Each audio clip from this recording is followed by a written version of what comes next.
தனுஷ்கோடிக்கு one day school picnic ஸ்டூடெண்ட்ஸோட காலையிலேயே பூஜை போட்டு வண்டியை கிளப்பியாச்சு.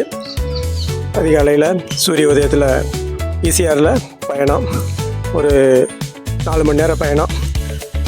ஈசிஆரில் அந்த சூரிய உதயமும் அருகிலே இருக்கக்கூடிய வயல்களும் மரங்களும் அந்த கடலை பார்த்துட்டே போகலாம். கடலில் வந்து போட்டு நின்றுட்டு இருக்கிறது, கடற்கரையில் சைடில் அருகிலே கடல், இதையெல்லாம் பார்த்துட்டு பயணம் வந்து ரொம்பவே இனிமையாக ரொம்ப சந்தோஷமாக பயணம் வந்து தொடங்கியாச்சு. ஒரு 4 மணி நேரம் பயணம். நீங்களும் அந்த சாலையின் ஓரத்தில் தெரியக்கூடிய இயற்கை காட்சிகளை ரசிச்சுக்கிட்டு எங்களோட பயணம் செய்யுங்க. வாங்க போகலாம்.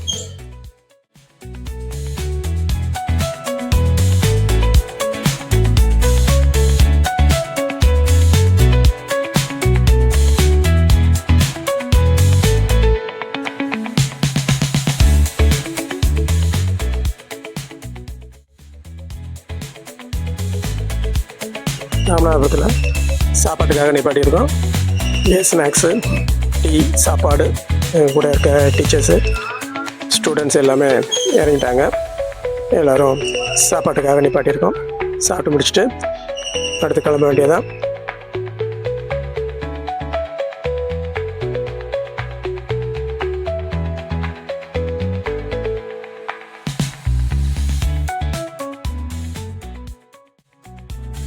தனுஷ்கோடி நோக்கி பயணத்தை தொடங்கியாச்சு. பாம்பன் பாலம் வந்துருச்சு.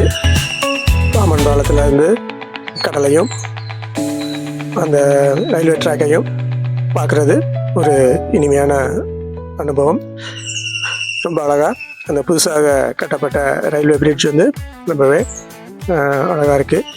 அதை பார்த்துட்டு பயணத்தை தொடர்ந்தோம். நாங்கள் வந்து இங்கே இறங்கி ஸ்டாப் பண்ணலை. ஏன்னா அவ்வளோ பேர் 2 பஸ் போகிறதுனால எல்லாரையும் இறக்கி நீ பார்க்குறது கொஞ்சம் கஷ்டமாக இருக்கும். அதனால் அப்படியே ஆனந்தியில் போகிற வழியிலேயே கடலோட 2 பக்கத்தையும் அந்த பிரிட்ஜையும் பார்த்து ரசித்து கொண்டு பயணத்தை தொடர்ந்தோம்.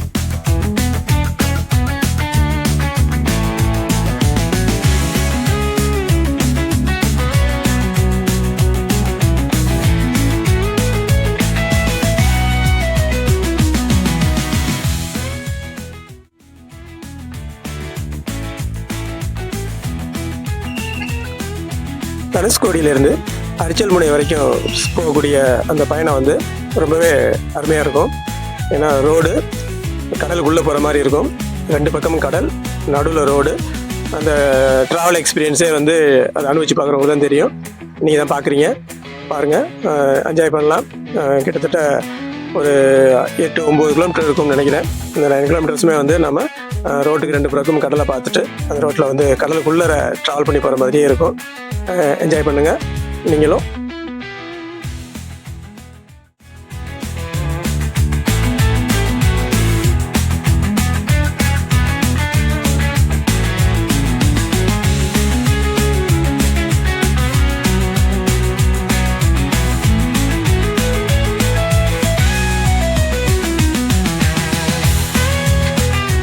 அரிச்சல்முனை ரீச் பண்ணுறதுக்காக நிப்பாட்டிட்டோம். வண்டியை நிப்பாட்டிட்டு நடக்க ஆரம்பித்தாச்சு. ஸ்டூடெண்ட்ஸு நாங்கள் எல்லாருமே நடக்க ஆரம்பிச்சிட்டோம். கொஞ்சம் தூரம் தான், கொஞ்சம் தூரம், ஒரு 1 கிலோமீட்டர். அப்படியே நான் இங்கே டிராஃபிக்காக இருக்கும், வண்டியை நிப்பாட்டுறதுக்கு கொஞ்சம் கஷ்டமாக இருக்கும். அதனால் கொஞ்சம் 1 கிலோமீட்டர் முன்னாடி நிப்பாட்டிட்டு நடந்து போகிறோம். இதுவும் ஒரு எக்ஸ்பீரியன்ஸும் நல்லாயிருக்கும். அந்த கடலுக்கு அருகிலே 2 பக்கமும் கடல், நடுவில் ரோடு. மெதுவாக அப்படியே நடந்து போனோம் அப்படின்னா வந்து நம்ம வந்து இந்த அரிச்சல்முனையை பார்க்கலாம். இந்த நம்ம ரோடோட முடிவு அதுதான், கடைசி அவ்வளோதான் இருக்குது. இங்கே பார்த்தீங்க அப்படின்னா ஒரு 2 பக்கமும் அங்கே கூட்டம், நல்ல கூட்டமாக இருக்கும். பேரிகார்டு போட்டிருக்காங்க அந்த இடத்துல. எப்போவுமே க்ரௌடு வந்து இங்கே ஜாஸ்தியாக தான் இருக்கும். ஒரு தூண் வந்து வச்சுருக்காங்க. இந்தியாவோட அந்த அசோக சக்கர சிம்பிள் இருக்கக்கூடிய அசோகச்சக்கரம், அந்த சிம்பிள் வந்து வச்சுருக்காங்க. அந்த தூண் சுற்றி அதோட முடிஞ்சிருது. நம்மளுடைய நிலப்பரப்பு, இந்தியாவோட நிலப்பரப்பு அதோட முடிஞ்சிருது. இங்கே நாங்கள் நிறைய ஃபோட்டோ ஷூட்ஸ் எடுத்துட்டோம். ஸ்டூடெண்ட்ஸ் எல்லோரும் சேர்ந்து ஃபோட்டோ ஷூட் எடுத்துகிட்டு என்ஜாய் பண்ணோம். பாருங்கள் நீங்களும். இந்த இடம் வந்து நிச்சயமாக பார்க்குறதுக்கு ரொம்ப ரம்மிய அழகான ஒரு இடம். நல்ல ஒரு எக்ஸ்பீரியன்ஸை கொடுக்கும். நம்ம இந்தியாவோட கடைசியில் நிற்கிறோம் அப்படின்ற அனுபவமே வந்து ஒரு த்ரில்லை வந்து நமக்கு வந்து கொடுக்கும். அரிச்சல் முனையிலேருந்து கிளம்பி இங்கேருந்து அடுத்த ஸ்டாப் தனுஷ்கோடி. ஒரு 3-4 கிலோமீட்டர் ட்ராவல் பண்ணோம் அப்படின்னா வந்து தனுஷ்கோடியை ரீச் பண்ணிடலாம். தனுஷ்கோடியில் இறங்கியாச்சு. இப்போ இங்கே நிறையா கடைகள் இருக்கும். நிறையா கடைகள் இங்கே நிறையா சிப்பி, கடல் பொருட்கள், சங்கு இதெல்லாம் இங்கே இருப்பாங்க கடைகளில். இங்கே ஃபேமஸ் வந்து இந்த ரூயின் தான், ஒரு சர்ச்சோட இடிபாடு. இதுதான் இங்கே வந்து அந்த ஆக்சுவலாக அந்த தனுஷ்கோடியில் அந்த பேரலையில் அழிவு ஏற்பட்ட போது மிச்சம் இருக்கிற ஒன்று இதுதான். அப்படியே அருகிலேயே ஒரு பீச் இருக்குது. பீச்சில் ஸ்டூடெண்ட்ஸ் எல்லாம் என்ஜாய் பண்ணாங்க. நல்லாயிருக்கும் அந்த பீச்சு. நல்ல மணலான இருக்கக்கூடிய நல்ல பீச்சு. அந்த இடிபாடுகளுக்கு பின்னாடி இருக்கும் அந்த பீச். வந்து பீச்சில் என்ஜாய் பண்ணிவிட்டு நாம் அப்படியே திரும்ப அந்த கடைகளில் ஷாப்பிங் பண்ணுறதுனா பண்ணலாம். பண்ணிவிட்டு அந்த இடிபாடுகளை வந்து இருக்கக்கூடிய அந்த சர்ச்சை வந்து திரும்பவும் கூட பார்க்கலாம். பீச்சு தான் பார்த்துட்ருக்கீங்க, பின்னாடி இருக்கக்கூடிய இந்த பீச்சு தான் பார்த்துட்ருக்கீங்க. ஸோ இந்த இடிபாடை நீங்கள் பார்க்குறீங்க. அந்த ஒரு நகரம் அழிந்ததற்கான சாட்சி, கடைசியான சாட்சியாக இது இங்கே நின்று கொண்டிருக்கிறது. வழியை தரக்கூடிய ஒரு விஷயந்தான் வந்து ஒரு ஊரே அழிந்து விட்டது அப்படின்றதற்கான கடைசி சாட்சி இதுதான்.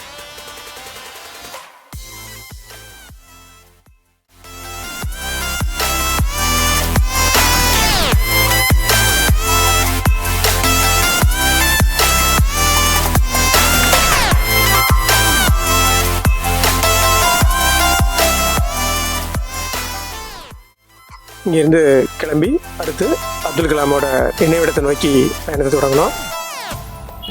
நினைவிடம் வந்துருச்சு. ஆனால் நினைவிடத்துக்குள்ளே வந்து வீடியோ கேமரா அதெல்லாம் அலௌடு இல்லை. அதனால் வெளியில் இருக்கக்கூடிய அந்த நினைவிடத்தை மட்டும் பாருங்கள். உள்ளே ரொம்ப சூப்பராக வச்சுருக்காங்க. அப்துல் கலாம் பயன்படுத்திய பொருட்கள். அந்த அருங்காட்சியகம் வந்து ரொம்பவே நல்லாயிருக்கு. எல்லோரும் நிச்சயமாக ஒரு தரம் போகக்கூடிய இடம் தான் இது. உள்ளுக்குள்ளே வந்து நம்ம ஃபோட்டோலாம் எடுக்க முடியாது. ஸோ அதனால் வெளியில் அந்த இருக்கக்கூடிய அந்த காட்சிகளை தான் நீங்கள் வந்து பார்க்குறீங்க. உள்ளே வந்து ரொம்ப அழகாக டிசைன் பண்ணியிருக்காங்க.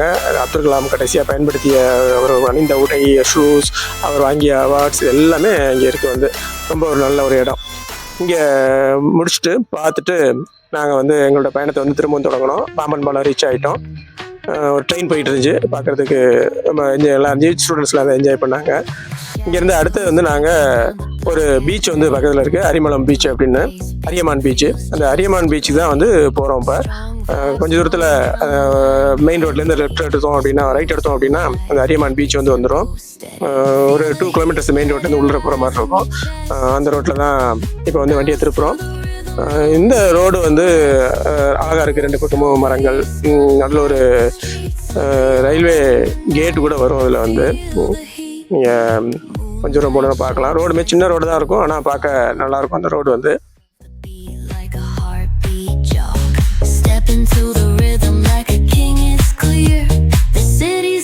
ரெண்டு பக்கமும் பனை மரங்கள்லாம் இருக்குது. தென்னை மரம், பனை மரம் இது எல்லாமே இருக்குது. பீச் நோக்கி பயணம் தொடர்ந்துகிட்டு இருக்கோம். கேட் ஒன்று இருக்குது, ரயில்வே கேட் ஒன்று. ரயில்வே கேட்டையும் தாண்டியாச்சு.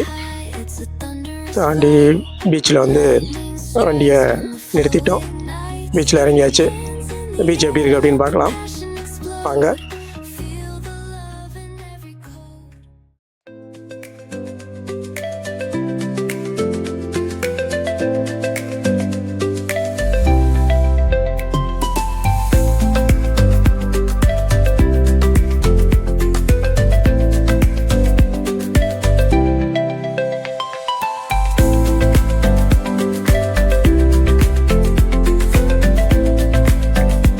நல்ல பெரிய பீச்சாக இருக்குது. நல்ல மணல் நிறையா இருக்குது. கட்டாயம் வரக்கூடிய ஒரு பீச்சு. ரொம்ப பெரிய க்ரௌடும் இருக்காது. க்ரௌட் இருந்தாலும் மேனேஜ் பண்ணுற அளவுக்கு பெரிய பீச்சு தான். நல்லா ஃபுல்லாக மரங்கள், ஓரத்தில் மரம் இருக்குது. அதுக்கப்புறம் ஃபுல்லாக மணல் தான், நல்ல மணல் இருக்குது. அதுக்கப்புறம் பீச்சுமே பார்த்தீங்க அப்படின்னா வந்து நல்ல அலையோட நல்ல ஒரு சுத்தமான பீச்சாக தான் இருக்குது.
ஸ்டூடெண்ட்ஸ் நல்லா என்ஜாய் பண்ணாங்க.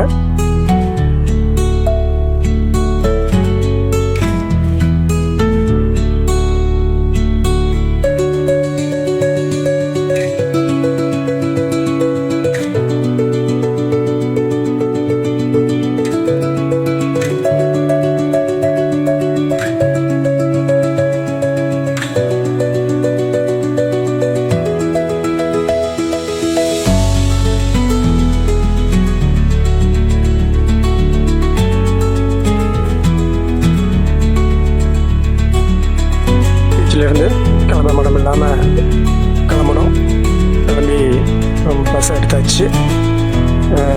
மீண்டும் ஒரு சூரிய அஸ்தமம் நடந்துக்கிட்டு இருந்துச்சு. அந்த காட்சிகளை பார்த்துக்கிட்டே வந்து ஊரை நோக்கி எங்கள் பயணத்தை தொடங்கணும். மீண்டும் இன்னொரு வீடியோவில் உங்கள் அனைவரையும் சந்திக்கிறேன். நன்றி. Bye bye.